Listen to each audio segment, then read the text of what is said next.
ꯆꯪꯗꯅꯕꯗꯤ ꯂꯣꯏ ꯆꯪꯗꯅꯔꯦ ꯍꯥꯏ ꯃꯊꯪ ꯑꯩ ꯌꯥꯝ ꯊꯤꯅꯔꯦ ꯁꯤꯡꯖꯨꯁꯤꯕꯨ ꯀꯌꯥ ꯃꯐꯝꯅꯣ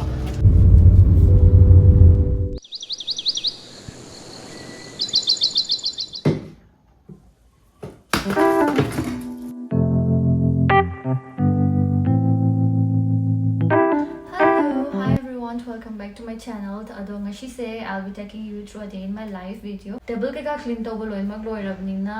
Let's start with the synopsis. Iba khot pagi to tawse haidi. Hojikan do ai handak recently mamangi vlog amada so ai exam loire khot lena haidana hado exam do so haido khre.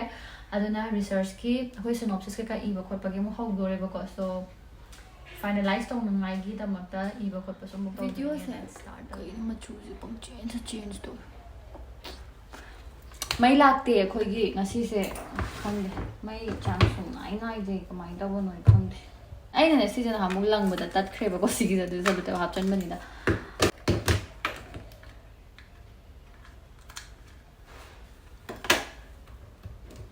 now be ai get re out re ba may lakte ya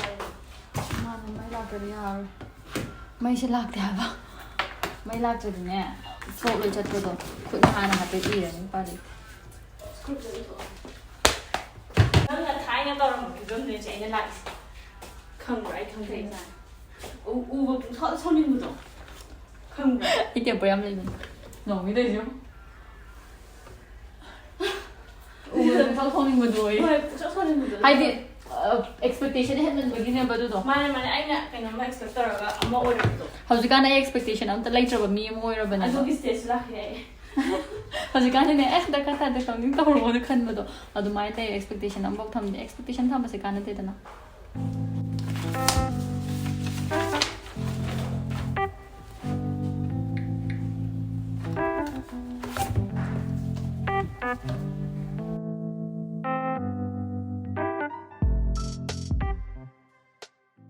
Video is going a partnership set the Dermaco brand the 2% niacinamide hydrating BB cream with SPF 30 PA++ ne. After all, this product is a perfect blend of makeup and skincare.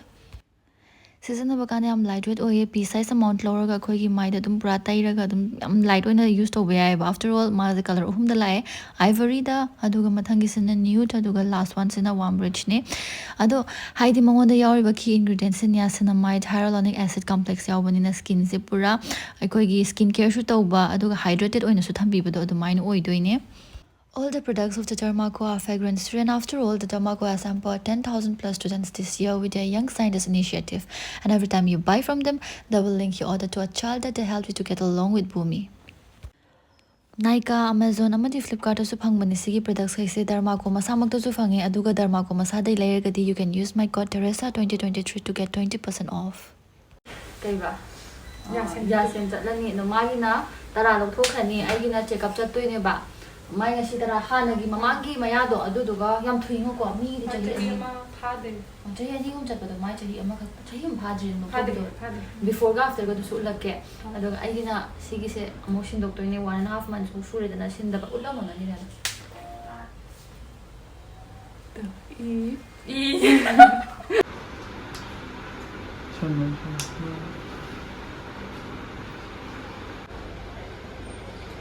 Where's my before the picture?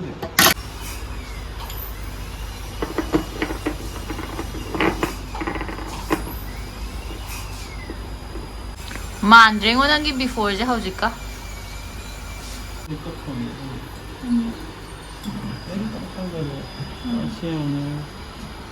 Oh.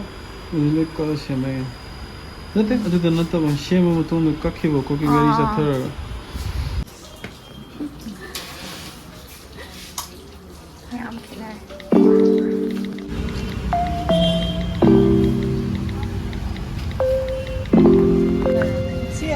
ꯁꯤꯡꯖꯨꯁꯤꯕꯨ ꯀꯌꯥ ꯃꯐꯝꯅꯣ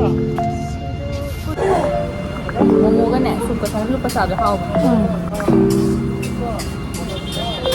거야 안 나와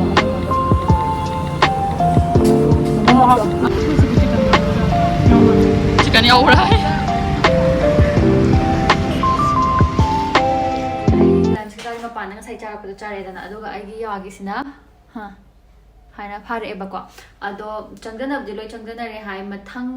aigi after 20 days lai kan check up leiba aduda yari do khapat hana inkhatni habra ka kaino khara harakane kainom da kyan tawdre hadum lai aduga aigi se check up ahum subada tara la thok to male natraga mari subada khai thengabada dumaina haidi id check up to kena ta hodre dana 1.5 months kumba leire aduga check up tawre haidi mapanda so no do mai gi research ki adagi article iba khotpa gi khara tawra leiru re baise aiga naubi ga hogdong hida ka bachat to ine sida le hogdong de ki re haba haidi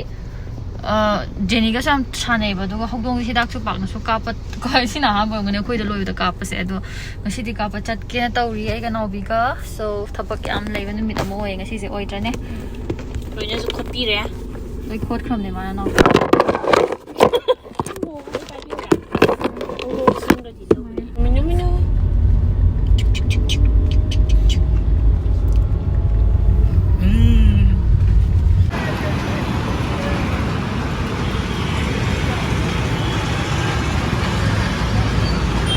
hidak ti kapak tre bang asi se kai hai gani magi do tin hida hana tha se khoche na hai re aduga